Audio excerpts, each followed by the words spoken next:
Dieu, Esprit de Dieu souverain. Nous élevons ton étendard en ce lieu. Nous élevons ta bannière en ce lieu. Nous te proclamons Seigneur et Maître. Nous te proclamons Seigneur et Maître. Dans le nom de Jésus.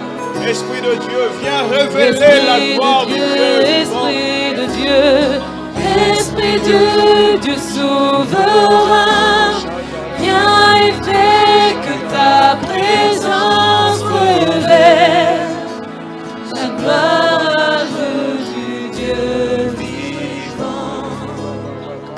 Que le poids de ta gloire nous enveloppe. Seigneur, que le poids de ta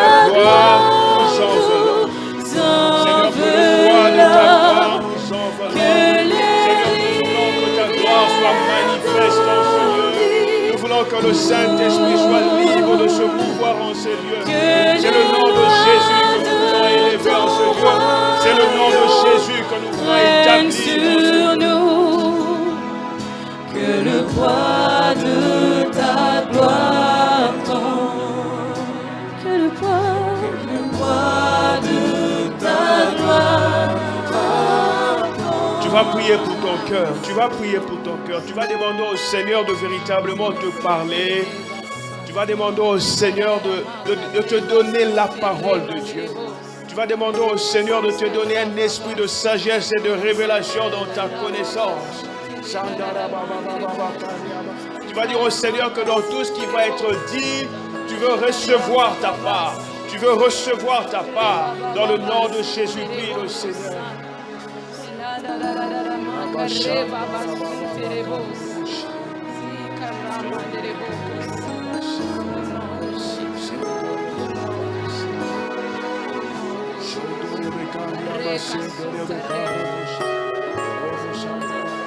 Saint-Esprit de Dieu, nous t'invitons en ce lieu. Saint-Esprit de Dieu, nous te demandons de prendre la place qui te revient. Seigneur, tu as promis dans ta parole que lorsque l'Esprit viendra, il vous enseignera toutes choses. Tu as promis qu'il prendra de ce qui est en toi et nous l'annoncera. Esprit de Dieu, viens nous révéler le cœur du Père. Esprit de Dieu, viens nous révéler les oracles de Dieu. Seigneur, je prie pour le cœur de tes enfants. Seigneur, je prie pour que tu disposes leur intelligence à véritablement recevoir ce que tu vas donner. Seigneur, je prie pour la révélation. Je prie pour que tu illumines les yeux de leur cœur, pour qu'ils puissent comprendre ta parole. Seigneur, que ta parole vienne transformer nos paradigmes mentaux. Seigneur, parle-nous, Jésus. Parle-nous, Seigneur, donne-nous ta parole. Seigneur, je prie pour moi. Viens me remplir de ton esprit. La Bible dit que celui que Dieu envoie dit les paroles de l'Éternel et l'onction ne lui est pas donnée avec mesure. Seigneur, que ton onction sans mesure me soit accordée dans le nom de Jésus. Je brise et je détruis en ce lieu toute influence contraire. Je brise et je détruis en ce lieu toute influence négative. Je te proclame Seigneur et Maître de toutes choses. Dans le nom de Jésus, nous avons ainsi prié et nous disons Amen. Acclame Jésus. Que Dieu vous bénisse pour tout ce. Alléluia. Est-ce qu'on peut déplacer cette lumière? Je n'arrive pas à voir. Alléluia. Est-ce que tu peux dire à ton voisin, bienvenue dans la présence du Seigneur? Que le Seigneur te parle, que le Seigneur te visite, que sa parole te fasse du bien ce matin. Bien-aimé, il faut le dire à ton voisin. Amen. Voilà, je rends grâce au Seigneur notre Dieu pour l'immense privilège qu'il me donne de me tenir encore ce dimanche matin devant vous pour partager sa parole. C'est une grâce, c'est un privilège et comme j'aime le dire, c'est en même temps une énorme responsabilité. Et ma prière est que le Seigneur puisse véritablement se servir de ma bouche pour parler.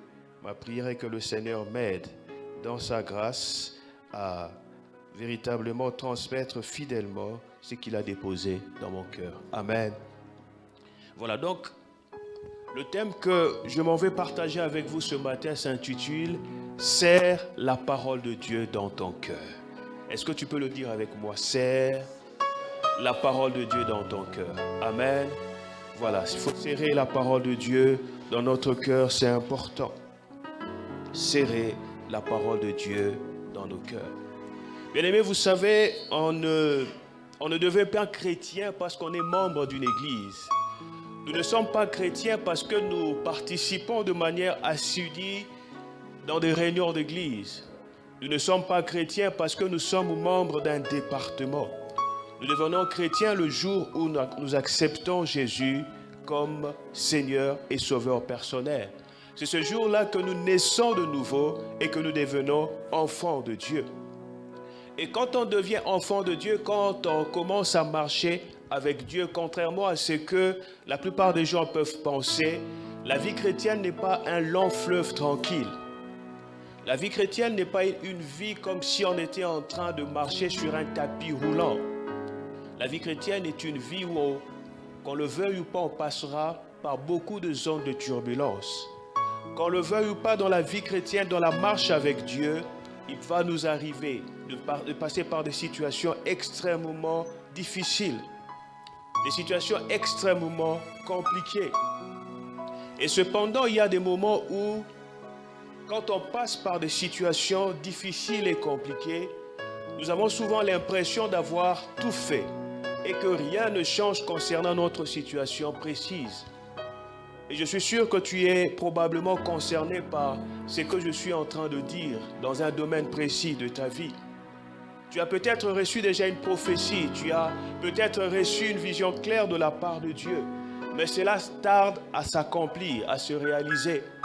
D'ailleurs, ce que tu es en train de vivre au quotidien semble être totalement l'opposé de ce que Dieu t'a montré ou annoncé.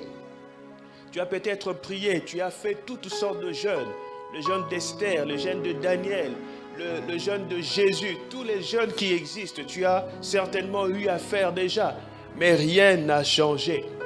Tu es allé de retraite en retraite, de conférence en conférence, de séminaire en séminaire. Les hommes de Dieu les plus loin que tu connais t'ont imposé les mains, mais rien ne change. Tu as coupé, taillé, brisé les liens de famille. Tu as envoyé le feu, bombardé le monde de la sorcellerie, mais rien ne change. Tu es là peut-être assis dans l'église, mais au fond de toi, tu es devenu amer et froid. Tu viens à l'église, tu lèves les mains, tu chantes avec tout le monde, mais au fond de toi, tu sais que tu n'es pas connecté à Dieu. Parce que quelque part, tu t'es refroidi. Parce que quelque part, tu as perdu la foi. Tu te retrouves dans l'une des situations que je viens d'énumérer. Ce message te concerne. Mais avant d'aller plus loin, j'aimerais rappeler ce matin que Dieu ne ment pas. Est-ce que tu peux le dire à ton voisin? Dieu ne ment pas. Et si tu as réellement fait une promesse, et quand il te fait une promesse, il veillera sur cette promesse afin qu'elle puisse s'accomplir dans ta vie. Et quand nous passons par ces genres de moments difficiles que j'ai décrits, le meilleur des attitudes, c'est de ne jamais condamner Dieu. Parce que Dieu n'est jamais coupable et il ne le sera jamais. La Bible dit qu'en toute chose que l'homme soit reconnu comme menteur, que Dieu seul soit reconnu comme juste. Donc le problème ne se trouve jamais du côté de Dieu. Le problème se trouve toujours de notre côté. On va lire deux passages. Le premier passage est dans le psaume, chapitre 100, le verset 5. Est-ce que je parle à quelqu'un?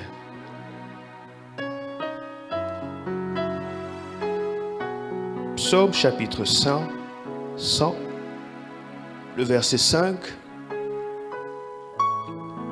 La Bible dit, car l'Éternel est bon, sa bonté dure toujours. Car l'Éternel est comment? L'Éternel est comment? Sa bonté durera toujours et sa fidélité de génération en génération. Donc la Bible nous apprend par ce verset que notre Dieu est un Dieu de bonté. La Bible nous apprend dans ce verset que sa fidélité ne tarit jamais. Elle dure et elle durera de génération en génération. On lira un autre passage dans le psaume chapitre 33, le verset 4. La Bible dit, car la parole de l'Éternel et droite. Et toutes ses œuvres s'accomplissent avec fidélité. Amen.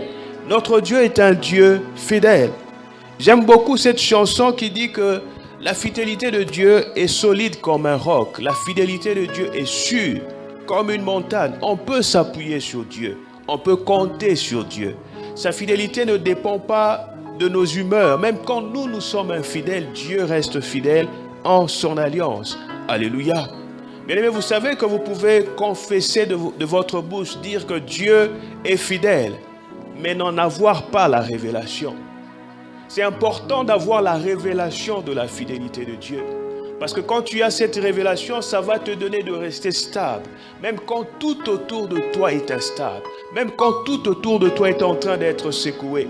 Car tu sais que celui qui t'a fait la promesse est fidèle. Alléluia.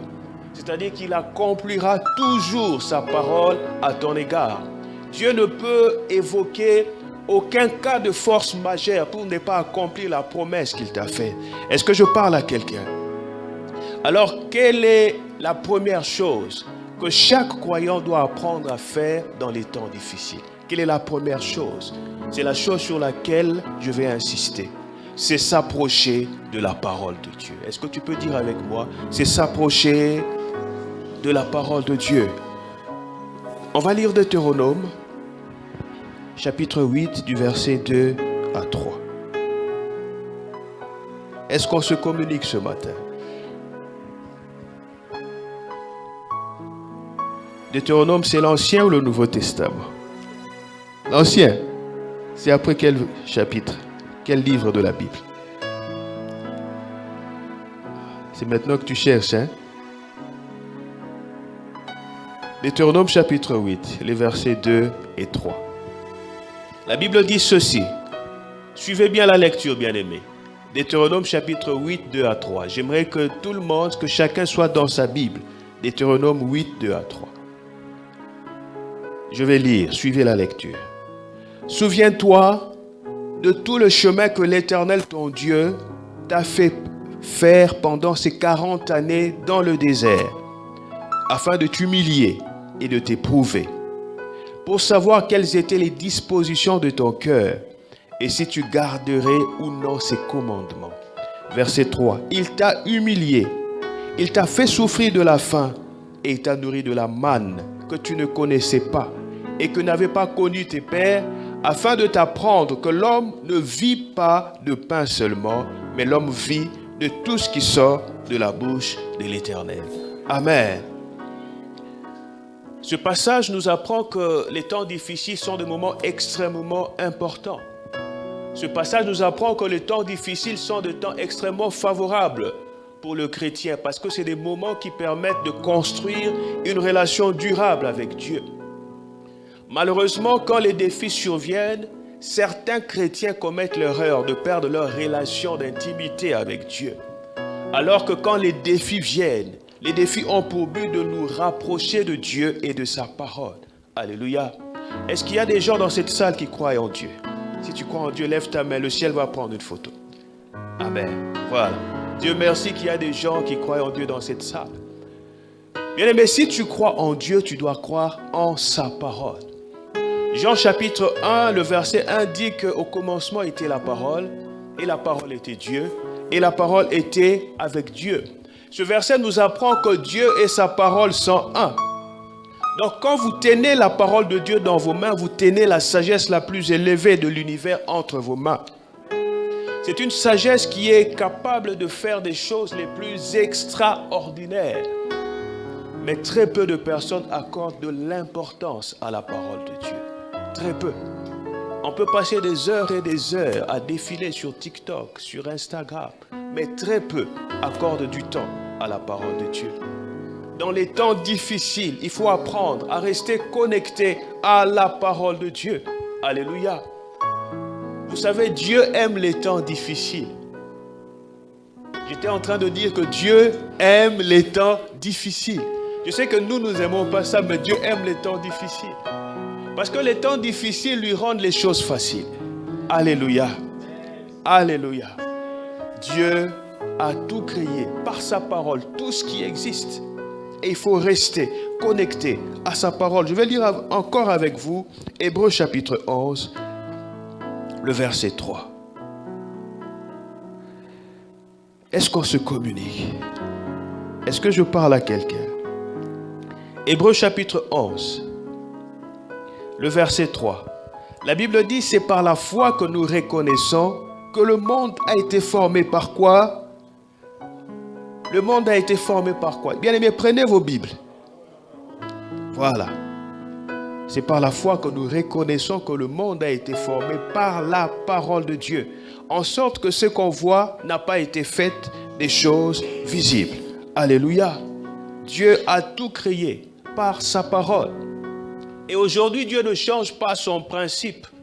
Dieu n'aura pas forcément besoin de l'argent de la BMCE ou bien de la Banque centrale pour faire ton miracle. Non.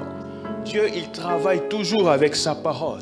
Il utilise toujours sa parole. C'est avec sa parole qu'il va travailler. Donc si nous sommes enfants de Dieu, nous devons apprendre à travailler comme Dieu, avec sa parole. Bien-aimé, j'aimerais te dire ce matin que ce n'est pas de l'argent dont tu as besoin. Tu as besoin de la parole de Dieu. Ce n'est pas des nouvelles connexions dont tu as besoin. Tu as besoin de la parole de Dieu. Cette parole, lorsqu'elle est dans ta bouche, elle est capable d'amener à l'existence le monde dans lequel tu désires vivre. Cette parole, lorsqu'elle est dans ta bouche, elle est capable de briser, de détruire tous les verrous de l'enfer qui limitent ta vie. Lorsqu'elle est dans ta bouche. Alléluia. Donc quand tu t'approches de la parole de Dieu, bien-aimé, tu n'es plus victime des limitations humaines ou même de tes propres capacités. Car cette parole, lorsqu'elle est frottée à ton intelligence, ça te rend redoutable dans ce monde. Alléluia. Est-ce que je parle à quelqu'un? Et quand cette parole est dans ta bouche, selon qu'il est dit dans 2 Corinthiens, chapitre 4, le verset 13, quand elle est dans ta bouche, elle exprime ta foi. 2 Corinthiens, chapitre 4, le verset 13, l'apôtre Paul dit, « J'ai cru, c'est pourquoi j'ai parlé. » Donc, dans le temps difficile, il faut continuer de parler. Alléluia. Il faut continuer de parler. Mais il faut parler de quoi? Il faut parler du contraire de ce que tu vois. Il faut parler de ce que tu as envie de voir. Alléluia. On m'a dit que je suis malade. Au lieu de confesser que je suis malade dans les temps difficiles, je dis je suis en bonne santé parce qu'il est écrit que c'est par ses meurtres sûrs que nous sommes guéris. Vous savez, dans les choses de Dieu, on n'a pas besoin de voir pour croire, c'est le contraire. Il faut d'abord croire pour voir. Alléluia. Quand la galère frappe à ta porte, quand tout est galère, même quand tes chaises sont moisies, je continue de dire que Christ s'est fait pauvre pour que de sa pauvreté nous soyons enrichis. Est-ce que je parle à quelqu'un? Bien-aimé, les paroles qui sortent de ta bouche vont changer le décor de ta vie. J'aimerais t'encourager de continuer à parler la parole de Dieu. Alléluia. Vous savez, quand vous confessez la parole de Dieu, vous savez ce qui se passe. Vous êtes en train de mettre Dieu face à ses responsabilités. Vous êtes en train de mettre Dieu face à ses obligations d'alliance. Dieu est obligé de répondre, d'accomplir sa propre parole. Alléluia. Donc ce n'est pas le temps de se lamenter. Oh Dieu, tu m'as oublié. Comme un de mes collègues aimait souvent le dire, est-ce que nous sommes les enfants du voisin ou bien les enfants de la femme de ménage? Non, ce n'est pas le temps de se lamenter. Notre Dieu est omniscient, il sait. Il connaît les problèmes que tu traverses. Il connaît ce par quoi tu es en train de passer. Bien-aimé, tes cris, tes pleurs ne l'informent pas de ta situation. Il est au courant, il est omniscient. Mais ce sont plutôt tes déclarations de foi qui vont l'obliger à l'action. Alléluia. Il ne faut jamais l'oublier. Est-ce que tu peux le dire à ton voisin? Il ne faut jamais l'oublier. Dieu n'a jamais abandonné une personne sur la terre qui agit par la foi. Non. La foi oblige le ciel à l'action, bien-aimé. Et retenez que la parole de Dieu, l'une des caractéristiques ou bien des attributs de la parole de Dieu, c'est que la parole de Dieu, elle est infaillible. Elle est infaillible. Jérémie chapitre 1, le verset 12, Dieu parlait à Jérémie, il dit « Je veille sur ma parole pour l'accomplir. » La parole de Dieu, elle est infaillible. La parole de Dieu ne choue jamais. Dieu veille sur elle pour l'exécuter, pour l'accomplir dans ta vie. Donc il faut la déclarer devant les vents contraires, devant les circonstances de ta vie. Alléluia. Mais si tu déclares la parole de Dieu dans ta maison, tu attires les anges de Dieu dans ta maison. Si tu déclares la parole de Dieu concernant le travail, tu es en train d'attirer les anges de Dieu sur le travail. C'est pour ça qu'il est dit, dis à cette montagne, ôte-toi de là. Bien-aimé, quand tes paroles sont libérées en direction de la montagne, c'est les anges de Dieu qui viendront pour la planir. Alléluia. Est-ce que je parle à quelqu'un? Bien-aimé, quand on est enfant de Dieu, il ne faut pas être défaitiste. Un enfant de Dieu est celui qui a la mentalité de gagnant, de vainqueur. Alléluia. Et c'est dans le temps difficile que le héros se révèle. Le temps difficile ont pour but de relâcher la meilleure version de toi-même. Alléluia. Vous savez Dieu savait qu'il y avait un désert quand il a demandé à son peuple de sortir de l'Égypte. Il savait qu'il y avait un désert entre l'Égypte et la terre promise. Mais Dieu n'a pas demandé à ses enfants, aux enfants d'Israël, d'aller contourner le désert. Il leur a dit de passer dans le désert. Parce qu'il sait que le désert est une bonne école. Dis à ton voisin, le désert est une bonne école.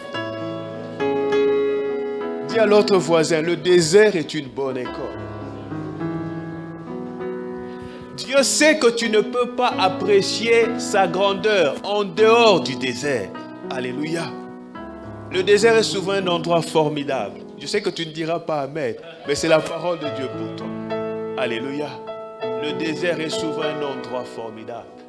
C'est là qu'on découvre les différentes facettes de la bonté, de la fidélité, de la puissance de Dieu. Les enfants de Dieu dans le désert ont vu la manne et la caille. S'ils étaient entrés tranquillement dans la terre promise, est-ce qu'ils allaient goûter au pain du ciel, la manne? Alléluia.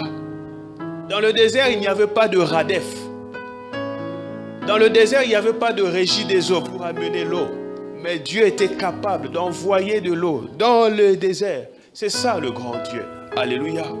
Bien-aimé, dans la situation que tu traverses, je te garantis, comme un prophète de Dieu ce matin, que Dieu va se lever dans ta vie. Si j'étais toi, je donnerais un beau amen. Alléluia. Une autre chose à retenir, c'est qu'il faut prendre la parole de Dieu comme une semence. Est-ce que tu peux le dire à ton voisin? Prends la parole de Dieu comme une semence. La parole de Dieu est comme une semence. Je vais lire avec vous dans Marc chapitre 4.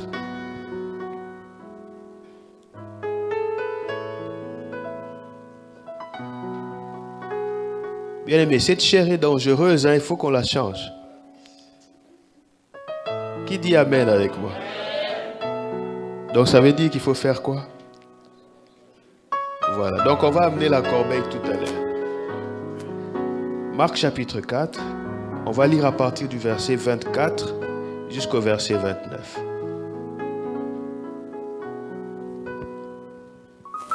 Il leur dit encore, prenez garde à ce que vous entendez.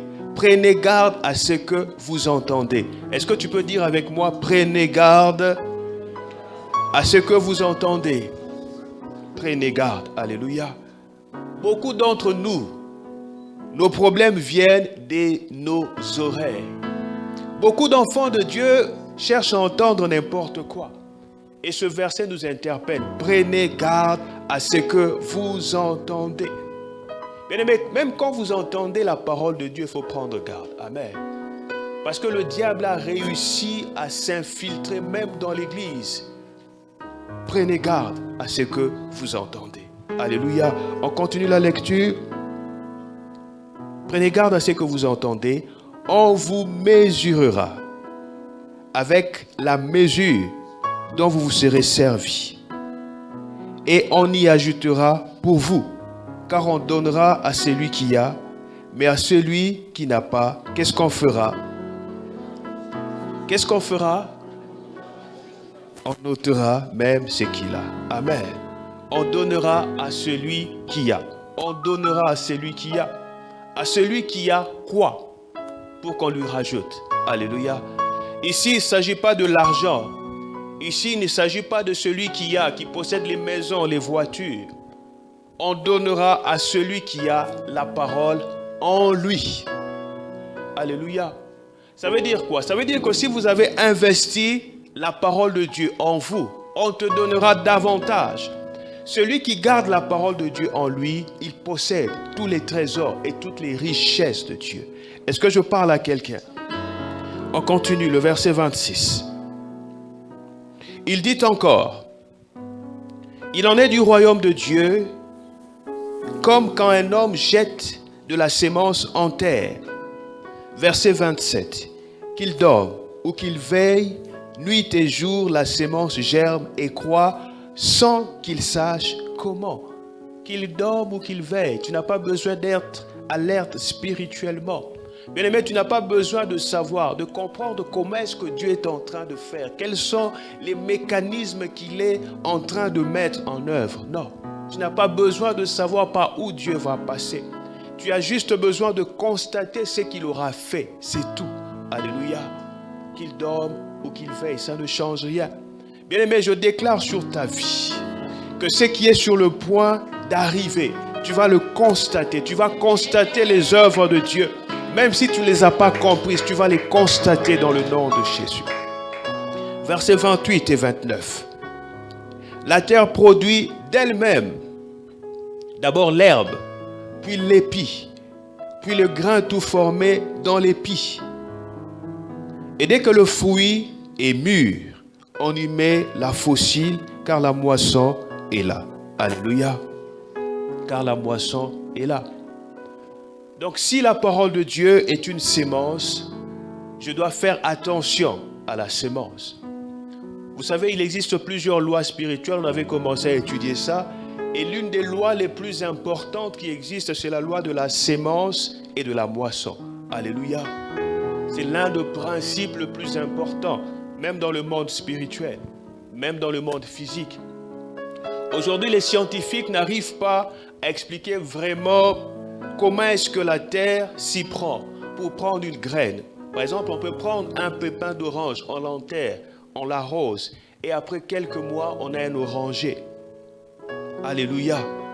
Comment est-ce qu'il y a cette transformation radicale à l'intérieur, sous la terre? Qu'est-ce qui se passe pour qu'une graine devienne un arbre et plus tard qu'il produise de fruits? Alléluia. La parole de Dieu est une sémence. Et lorsqu'elle est sémée dans le cœur d'une personne, elle produit souvent des résultats extraordinaires et inexplicables. Mais il faut encore accepter que la parole de Dieu soit sémée dans ton cœur. Alléluia. Est-ce que je parle à quelqu'un? Et c'est pourquoi le Seigneur pouvait dire à Josué, Josué chapitre 1, le verset 8, il disait que ce livre de la loi ne s'éloigne point de ta bouche. Médite-le jour et nuit pour agir fidèlement selon tout ce qui est écrit. C'est alors que tu prospéreras et que tu auras du succès dans tes entreprises. Alléluia. Que ce livre de la loi ne s'éloigne point de ta bouche. Il faut le méditer. Il faut la proclamer. Il faut répéter la parole de Dieu. Il ne s'agit certainement pas de répéter la parole de Dieu comme un perroquet qui répète simplement des choses qu'il ne comprend pas. Non. Mais il faut que tes paroles, les paroles que tu proclames, il faut que ces paroles, quand elles sont proclamées, quand elles sont parlées, il faut qu'elles soient la conséquence des convictions que tu as reçues au moment où tu méditais la parole de Dieu. Alléluia. Et dans les églises, on a aujourd'hui trop de personnes charnelles. Trop de personnes charnelles qui parlent, mais dans leur cœur, ils ne croient pas à ce qu'ils disent. Et souvent, quand vous entendez leurs déclarations, si vous avez l'oreille aiguisée, vous comprenez tout de suite que ces déclarations sont remplies de chair. Il y a beaucoup de bruit, mais aucune consistance, aucune profondeur. Parce qu'en réalité, ces gens ne croient pas. Alléluia. Médite la parole de Dieu. Josué 1:8. Si tu médites et tu agis fidèlement selon la parole de Dieu, la Bible dit que ton succès est assuré. C'est alors que tu prospéreras et que tu auras du succès. Alléluia. Donc, bien-aimé, tu n'as pas besoin d'être pistonné. Tu n'as pas besoin que ton frère ou ton oncle soit ministre pour avoir la faveur de Dieu. Tu as besoin d'avoir la parole de Dieu dans ton cœur pour avoir la faveur de Dieu. C'est clair. Alléluia. Bien-aimé, la faveur vient de Dieu. La faveur ne vient pas d'un homme. La Bible dit que l'élévation ne vient ni de l'Orient ni de l'Occident. Mais l'élévation vient de qui? De l'Éternel. Alléluia. Est-ce que quelqu'un me suit? Dis avec moi, la faveur vient de Dieu. Dis-le encore avec moi, la faveur vient de Dieu. Bien-aimé, je suis en train de voir quelqu'un qu'on positionne dans les hauteurs. Si c'est toi, donne-moi un bon amen. Je vois quelqu'un qu'on cherche et qu'on trouve pour un poste important. Bien-aimé, la faveur vient de Dieu. La faveur vient de Dieu. Alléluia. Donc, pour que la parole de Dieu porte du fruit, il faut qu'elle soit plantée dans notre terre qui est notre cœur. Amen. Mais le fait est que beaucoup de chrétiens isolent leur cœur, mais ils veulent quand même que la parole de Dieu puisse porter du fruit dans leur vie. Bien aimé, ce n'est pas possible. Dieu ne fonctionne pas de cette manière. C'est dans le cœur que tout commence. C'est là, dans le cœur. C'est la raison pour laquelle la Bible nous demande de garder notre cœur plus que toute autre chose. Car c'est de lui que viennent les sources de la vie. Proverbe chapitre 4, le verset 23. Ton cœur. Bien-aimé, qu'est-ce qui prend la place dans ton cœur? Qu'est-ce qui occupe ton cœur? La Bible nous présente différents types de cœurs. Et chacun d'entre nous, au travers du texte qu'on va lire, tu vas te voir là-dedans. Au travers de 4 types de cœurs que la Bible nous présente. Un jour, le Seigneur Jésus enseignait, il a parlé de la parabole du semeur que tout le monde connaît. Et c'est cette parabole qu'on va exploiter. La parabole nous montre 4 types de cœurs. C'est dans Matthieu chapitre 13, à partir du verset 4. Est-ce que je parle à quelqu'un ce matin?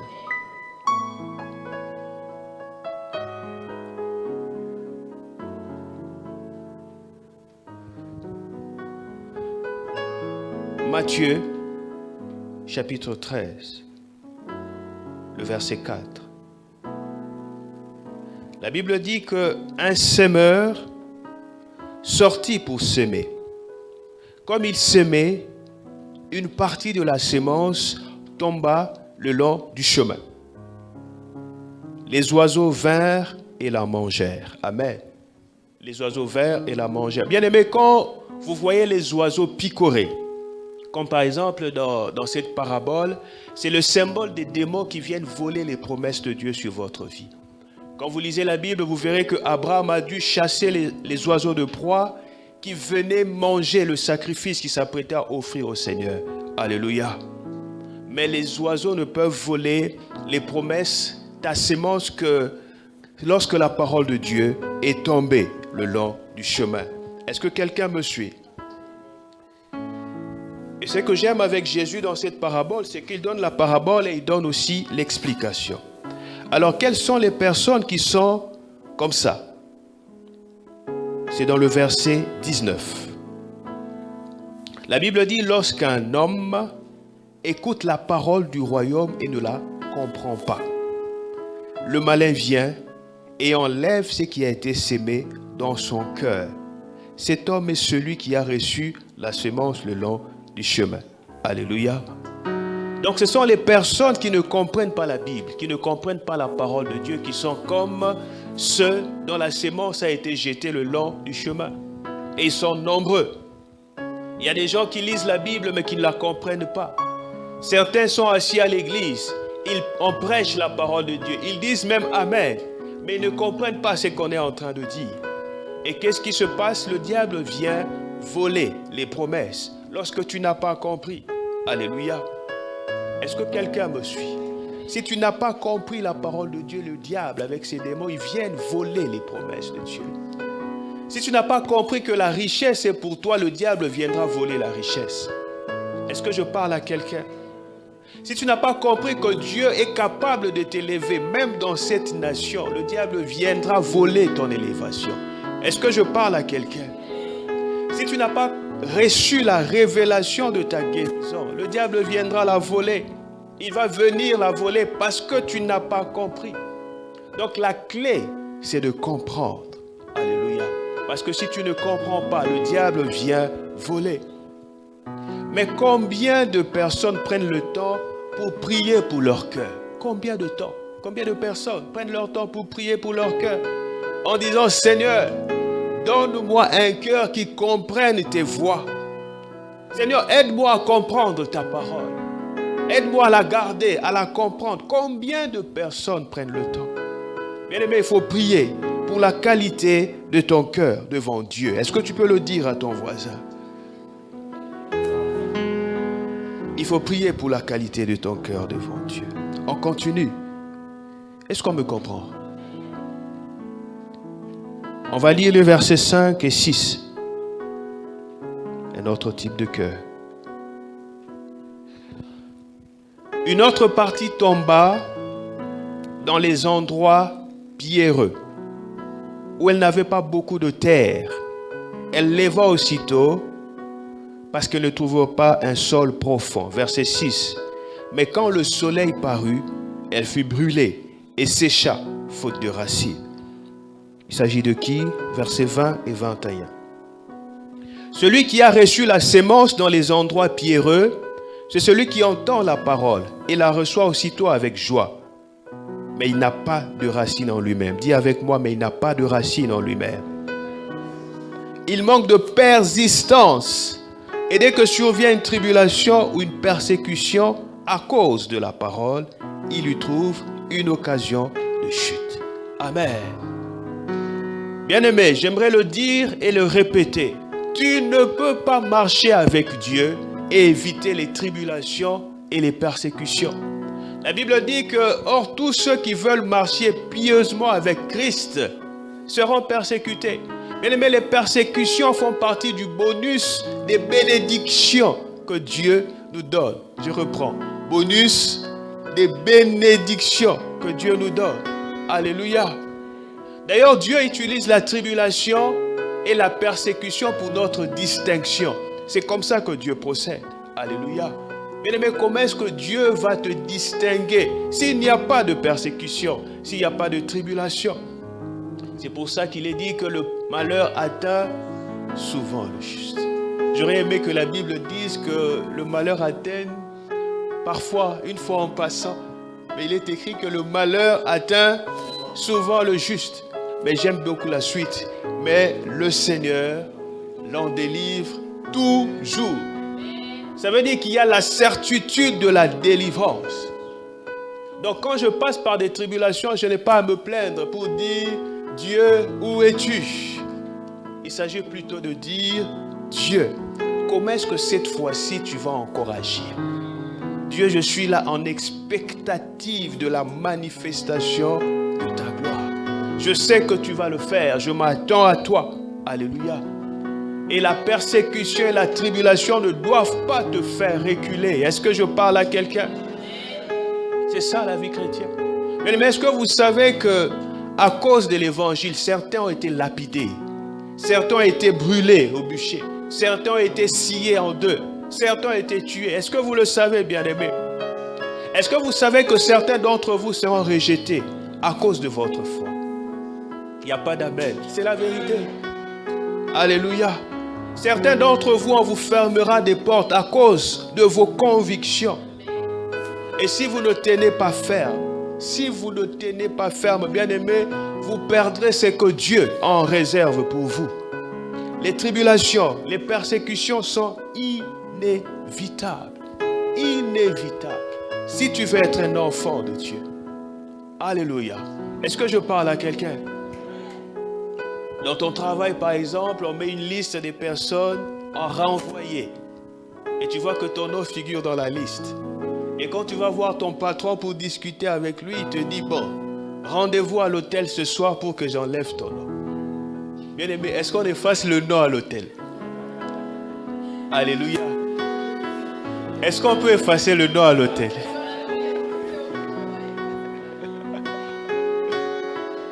Bien-aimé, quand la persécution et la tribulation arrivent, C'est là que Dieu voit si tu as gardé sa parole dans ton cœur ou pas.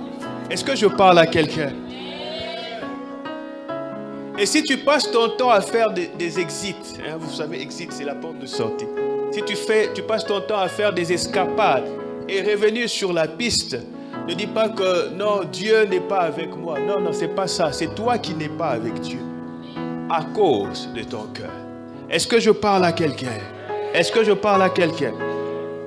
Troisième catégorie de cœur. Verset 7. Nous sommes dans quel livre? Quel chapitre? Très bien. Verset 7. Une autre partie tomba parmi les épines. Les épines montèrent et l'étouffèrent.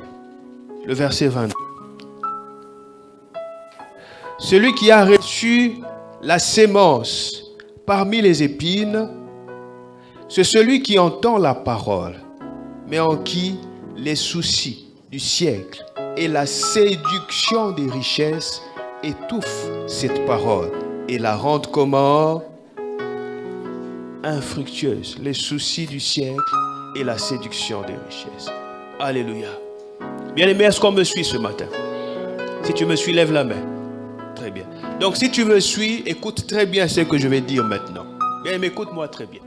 Bien-aimé, Dieu est capable de te combler de toutes les richesses. Et il va le faire. Mais à une seule condition. Demande-moi laquelle. C'est que Dieu doit passer avant tes biens. Alléluia. Et souvent, c'est à ce niveau-là que se situe le vrai problème. Alléluia. Ce n'est pas au niveau d'être loin, ce n'est pas les dons, non, c'est à ce niveau-là. Mais n'oubliez pas que Judas était loin. Judas chassait les démons. Il a été envoyé par Jésus pour chasser les démons. Mais à la fin, qu'est-ce qui s'est passé? Il a fini par vendre Jésus. Pourquoi? À cause de l'argent. Le blé. Bien-aimé, l'amour de l'argent peut te conduire très loin. Trop loin. Alléluia. Ils ont reçu le don de Dieu. Ils parlent en langue. Ils sont appelés par Dieu. Dieu accomplit beaucoup de choses au travers de leur vie. Mais le problème, c'est la cupidité dans l'âme. Alléluia. Aujourd'hui, avec les réseaux sociaux, tout le monde veut être star. Tout le monde. Il est en train de manger Snapchat. En train de conduire Snapchat. Il entre dans les toilettes Snapchat. Tout le monde veut être star. Même les chrétiens. Partagez les directs. Mais qui vous a dit que dans le royaume de Dieu, on était star de la même manière que dans le monde? Alléluia. Dans le royaume de Dieu, on n'est pas star de la même manière que les stars du monde. Alléluia. Les stars, tu ne peux pas être star du royaume de Dieu si tu es une personne anti-croix. Alléluia. Dans le royaume de Dieu, on est star après la croix. Alléluia. Ceux qui sont stars, ce sont ceux qui ont crucifié la chair et ses désirs et ses passions. Alléluia. Je sais que beaucoup d'entre nous avons des sujets de prière. Nous prions pour un certain nombre de choses. Beaucoup prient pour avoir beaucoup d'argent, pour que les affaires marchent. On prie, on a beaucoup de sujets de prière. Mais j'aimerais te poser une question. Si Dieu te donne maintenant ce que tu désires, où vas-tu avec? Est-ce qu'on pourra t'attraper dans cette vie?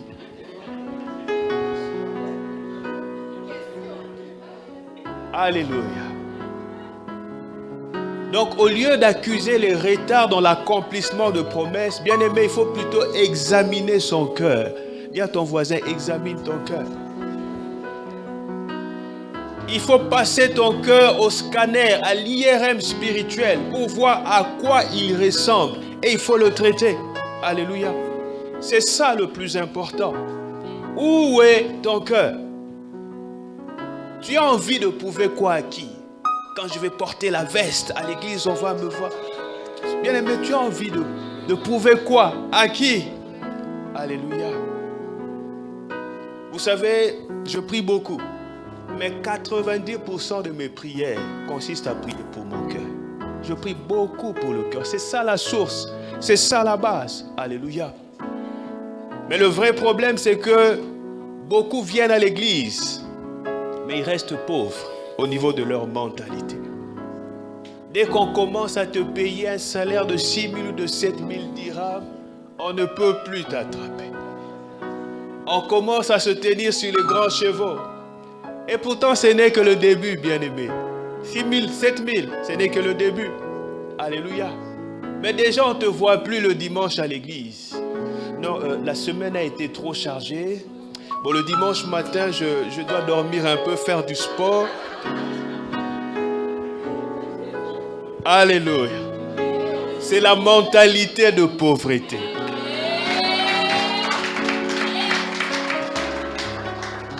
C'est l'état de ton cœur.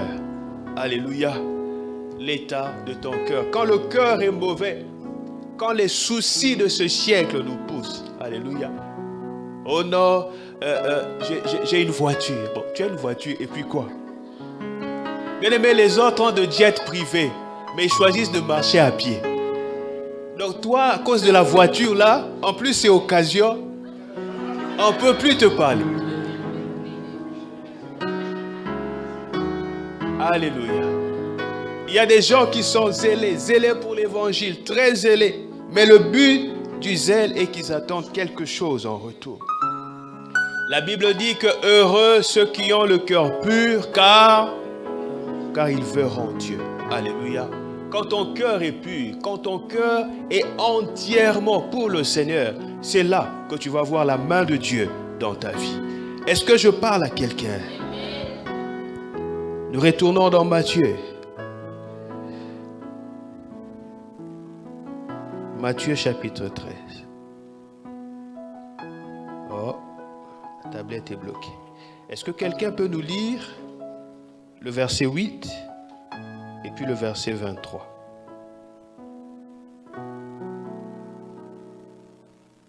Est-ce qu'il y a un volontaire? Voilà, ça remarche. Matthieu 13, le verset 8. La Bible dit, une autre partie tomba dans la bonne terre. Elle donna du fruit, un grain 100, un autre 60, un autre 30. Verset 23. Celui qui a reçu la semence dans la bonne terre, c'est celui qui entend la parole et la comprend. Il porte du fruit, et un grain en donne 100, un autre 60, un autre 30. Amen. Amen. Est-ce que la parole de Dieu tombe sur la bonne terre ce matin? Est-ce que tu comprends la parole de Dieu? Ce verset nous apprend que lorsque tu ne comprends pas la parole de Dieu, c'est que ton cœur n'est pas bon. Donc il faut prier pour ton cœur, afin que la parole de Dieu puisse porter du fruit dans ta vie, et qu'un grain puisse donner 100, un autre puisse donner 60, un autre 30. Alléluia. Ce passage nous montre aussi que parmi les bonnes terres, il y a des bonnes terres de qualité supérieure. Il y a des bonnes terres qui portent 100, il y en a qui portent 60, il y en a qui portent 30. Alléluia. Mais heureusement que toutes les bonnes terres portent du fruit, mais pas au même niveau. Est-ce que quelqu'un me comprend? Ce n'est pas du favoritisme que Dieu fait, mais la clé se trouve dans Marc. Marc chapitre 4.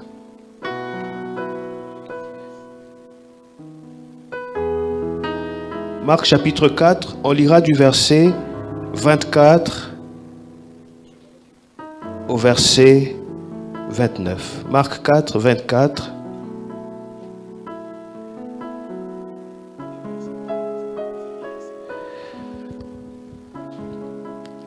Il leur dit encore, c'est le verset qu'on avait lu au départ. Prenez garde à ce que vous entendez. Prenez garde à ce que vous entendez. On vous mesurera avec la mesure dont vous vous serez servi, et on y ajoutera pour vous. Alléluia. Ce verset nous apprend que ce que nous entendons détermine ce que nous recevons. Ce verset nous apprend que la manière d'entendre et de comprendre ce que j'entends détermine ce que je reçois du ciel. Alléluia. Ce n'est pas le ciel qui détermine ce que tu reçois. Non, c'est ta compréhension qui détermine ce que tu reçois du ciel. Est-ce que quelqu'un me comprend? Donc, la mesure ne vient pas du ciel. L'unité de mesure, c'est ta manière de comprendre. Alléluia. Je vais donner un exemple. Est-ce qu'on me suit? Je vais donner un exemple. Supposons par exemple que je dise maintenant que Dieu m'a dit qu'il va te bénir de façon spectaculaire, qu'il va bénir des gens dans cette église de manière spectaculaire. Supposons que je le dise. Dis Amen, c'est bien. Maintenant, comment est-ce que la chose sera perçue? Quelqu'un va entendre cette parole et il va peut-être dire spectaculaire, ça veut dire que la semaine prochaine, je vais avoir un vélo. Ça, c'est spectaculaire pour lui. Alléluia. Quelqu'un d'autre dira la semaine prochaine, j'aurai ma voiture. Ça, c'est spectaculaire pour lui. Chacun selon le palier de sa révélation. Pour quelqu'un d'autre spectaculaire, ça veut dire que Dieu va m'utiliser. Je vais pouvoir prêcher la parole. Les morts vont ressusciter. Tout dépend de comment est-ce que tu as compris la parole de Dieu. Est-ce que quelqu'un me comprend? Mais Dieu agira à chacun selon la mesure de sa foi. Donc ce n'est pas le ciel qui détermine ce que j'obtiens. Non, c'est ma compréhension de la parole de Dieu. C'est la révélation que j'ai de la parole de Dieu qui détermine ce que je reçois dans la vie. Est-ce qu'on me comprend? Je vais finir avec ça peut-être. C'est l'histoire d'un pêcheur. Un pêcheur, pas celui qui commet les péchés, mais qui pêche les poissons. Donc un pêcheur avait l'habitude de pêcher pour nourrir sa famille. Et un jour, il décide de prier pour demander à Dieu, je veux faire une pêche miraculeuse. Je vais attraper des poissons. Seigneur, aide-moi. Et qu'est-ce qui se passe? Il va pêcher, il arrive, il attrape un poisson. Et ce poisson était tellement immense. Quand le poisson arrive, il dit non, ce poisson-là est trop gros, qu'est-ce que je vais faire avec ça? Il prend le poisson, il le rejette dans l'eau. Il dit que ce poisson-là ne va pas me servir parce que la poêle que j'ai à la maison, elle est beaucoup trop petite pour ce genre de poisson. Qu'est-ce qu'il fait? Il prend le poisson, il le renvoie dans l'eau. Il dit que la poêle que j'ai, c'est trop petit, je ne sais pas comment est-ce que je vais me débrouiller. Il rejette le poisson. Et à chaque fois, il n'attrape que des poissons gros, des poissons immenses, qu'il ramène dans l'eau. Et à la fin de la journée, il s'en va tout triste. Et écoutez sa prière. Seigneur, tu m'as déçu.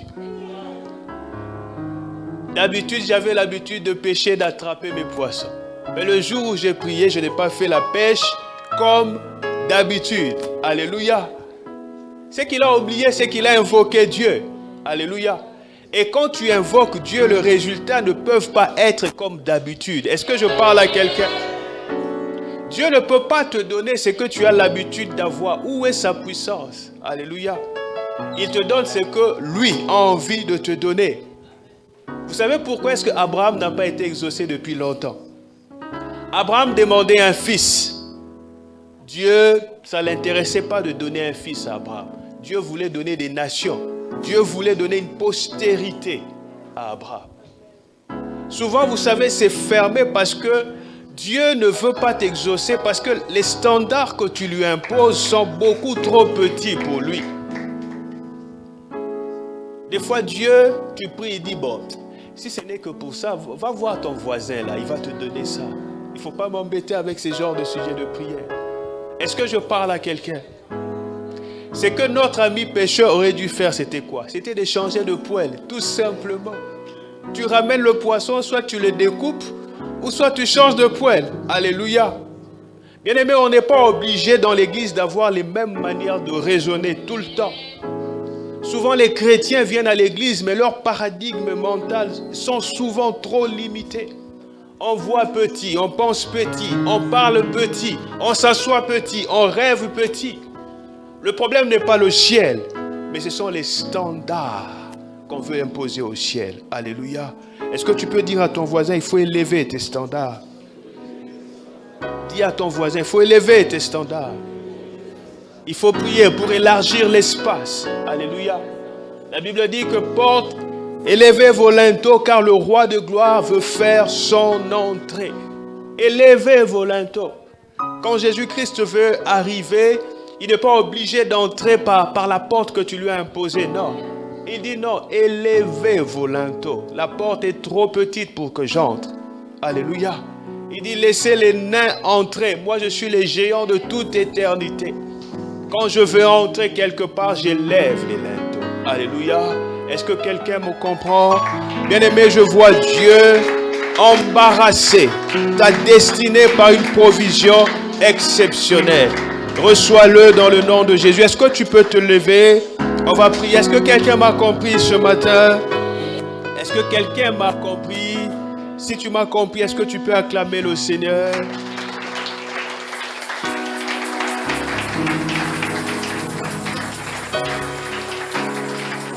Est-ce que tu peux prier pour rendre grâce à Dieu? Est-ce que tu peux prier pour rendre grâce à Dieu pour sa parole? Prie pour rendre grâce à Dieu. Et tu vas prier pour le cœur. Donc, on a vu 4 types de cœur. Demande au Seigneur de te donner d'avoir la meilleure qualité de la bonne terre. On a vu qu'un grain produit 100, un autre 60, un autre 30. Tout dépend de la qualité de ton cœur. Prie pour que Dieu te donne une bonne compréhension de sa parole. La révélation de sa parole. Prie le Seigneur dans le nom de Jésus.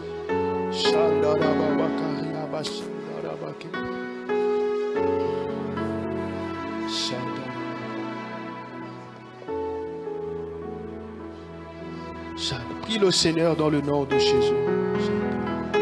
Tu vas prier le Seigneur.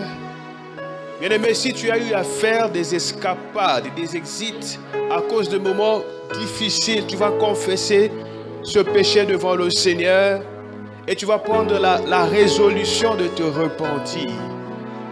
Le Seigneur sait où est-ce qu'il t'emmène. Ce désert n'est pas là pour te détruire. Le désert est une bonne école. Si tu as eu à douter, à murmurer, à t'éloigner du chemin, demande pardon au Seigneur dans le nom de Jésus. Prie le Seigneur.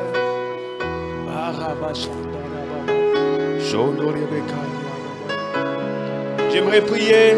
Si tu es en ce lieu, tu n'as pas encore donné ta vie à Jésus. On l'a vu au début, qu'être chrétien, ce n'est pas le fait de venir à l'église. Ce n'est pas le fait d'avoir des responsabilités à l'église. Mais c'est d'accepter Jésus comme Seigneur et Sauveur personnel. Si tu veux lui donner ta vie, dans ton cœur, tu n'as pas l'assurance du salut.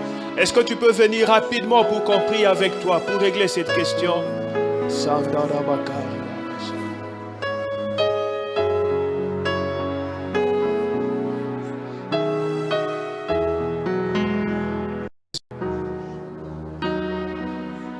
Prie le Seigneur dans le nom de Jésus.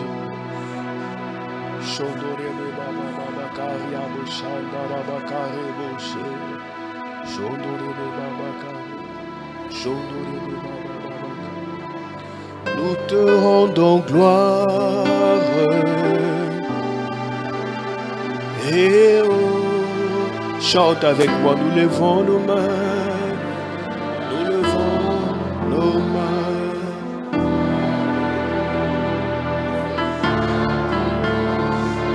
Nous te rendons gloire et honneur. Nous levons nos mains, que ta gloire descende dans ce lieu. Nous voulons t'honorer, te rendre gloire et honneur. Et nous levons nos mains.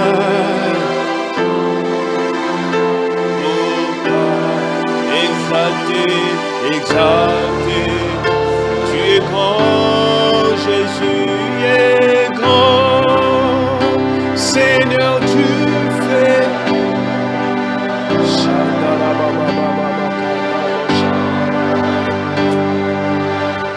Chante avec moi, nul n'est comparable à ton Dieu, oui. Il est redoutable dans l'assemblée des saints, Il s'enveloppe de la lumière comme d'un manteau. C'est le Dieu fort, le Dieu grand, le Dieu terrible, le Dieu redoutable. Il marche avec toi comme un vaillant héros. Nul n'est comparable à toi. Nul n'est comparable. Nul n'est comparable. Car tu es grand, Jésus. Car tu es.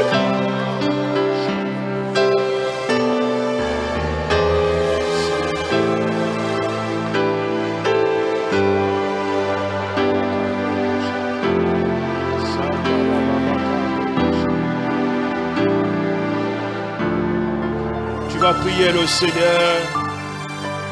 Bien-aimé, c'est le premier dimanche du mois de septembre. C'est le premier dimanche de la rentrée. Et tu vas prier pour cette rentrée académique. Tu vas dire au Seigneur, comme tu viens de le chanter, tu veux expérimenter sa grandeur. Tu veux expérimenter sa puissance cette année. Tu veux expérimenter sa fidélité. Tu veux qu'il te surprenne. Tu vas prier avant que je ne fasse des déclarations prophétiques sur cette année.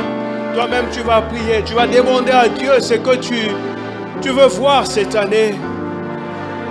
Si tu as échoué, tu vas refuser l'échec cette année dans le nom de Jésus. Si tu as besoin d'une inscription, tu vas demander au Seigneur d'incliner les cœurs, d'ouvrir les portes. Quel que soit ton besoin, prie. C'est le premier dimanche. Recommande la rentrée. Recommande la rentrée.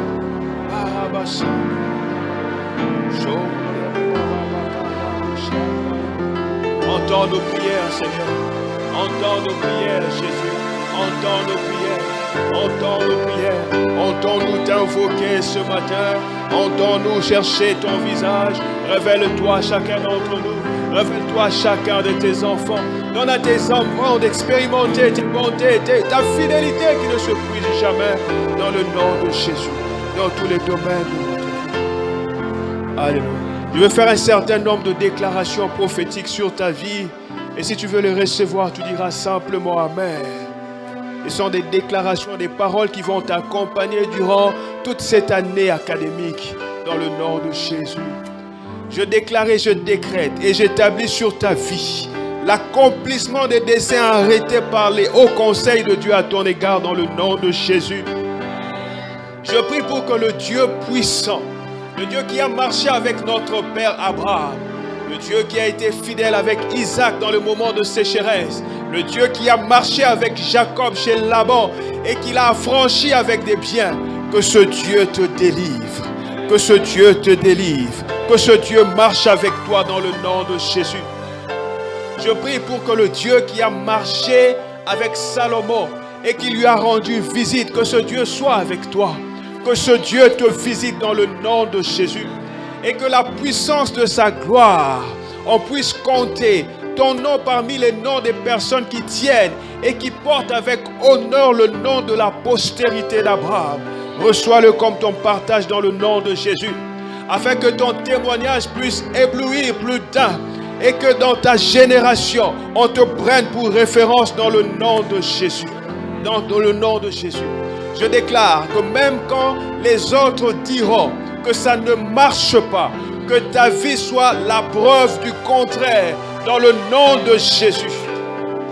Que Dieu le fasse pour toi. Que Dieu le fasse pour ta vie.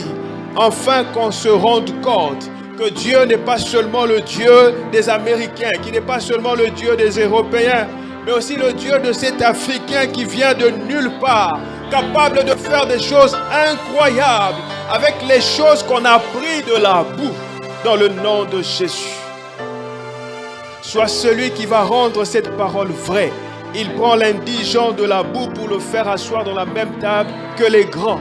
Que cela soit ton partage dans le nom de Jésus. Je déclare sur ta vie un basculement radical et l'avènement d'une saison nouvelle dans le nom de Jésus.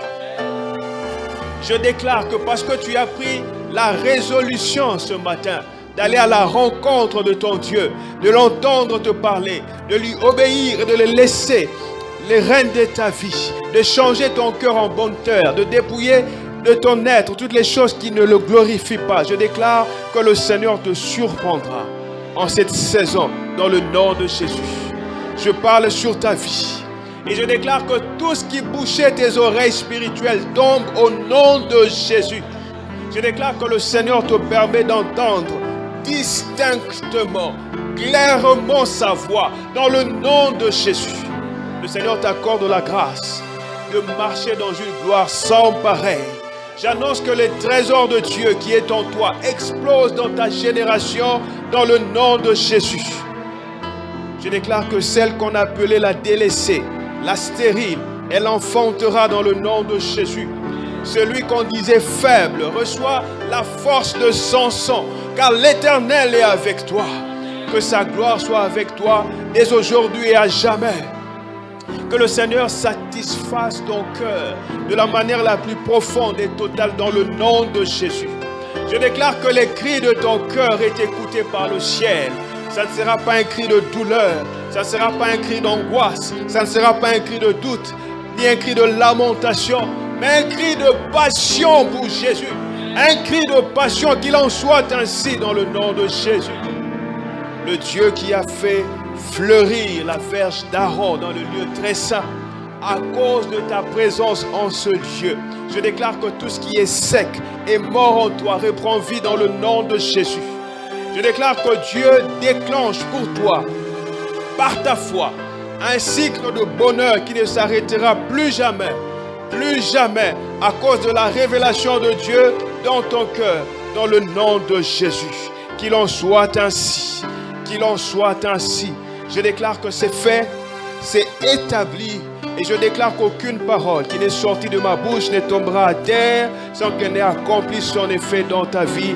Tel est ton partage et ta portion. Au nom de Jésus. Et nous disons Amen.